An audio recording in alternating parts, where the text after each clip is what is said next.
জিলহজ মাসের 10 তারিখ অর্থাৎ ঈদের দিনকে যারা কুরবানি দেবে তারাই রোজা রাখবে নাকি যে কেউ রোজাটা রাখতে পারে? আসলে দেখুন, এই জিলহজ মাসের প্রথম 10 দিন রোজা রাখার কথা বলা আছে। জি, 10 দিন বলতে 10ম দিন কিন্তু রোজা রাখা যাবে না, কারণ সেদিন ঈদের দিন, সেদিন সবাই কোরবানি করবে। আর জিলহজ মাসের মোট 4 দিন রোজা রাখা নিষেধ, হারাম, 10, 11, 12, 13।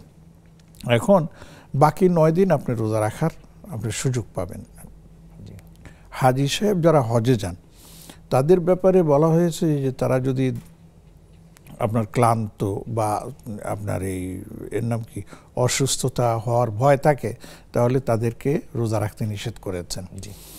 এবং দেখুন, এটা আল্লাহ রাব্বুল আলামিনের বড় একটা ফজিলত যে হাজী সাহেবরা হজে গেছেন, আরাফার ময়দানে যাচ্ছেন। তো যারা হজে যান নাই তারা কি কোনো আমল করবে না?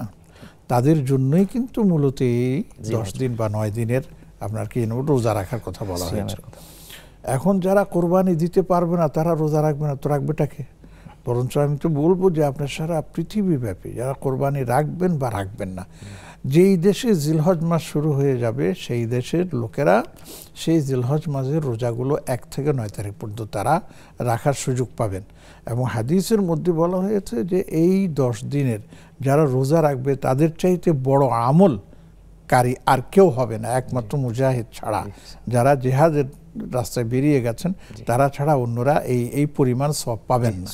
অতএব জি, ইনি যখন বললেন যে এটা শুধু যারা আপনার কোরবানি করবে তাদের জন্য সীমাবদ্ধ নয়, বরং যারা কোরবানি করবে না তারাও এই আমলটা করে এই সওয়াবের ভাগী হতে পারবে। সুবহানাল্লাহ।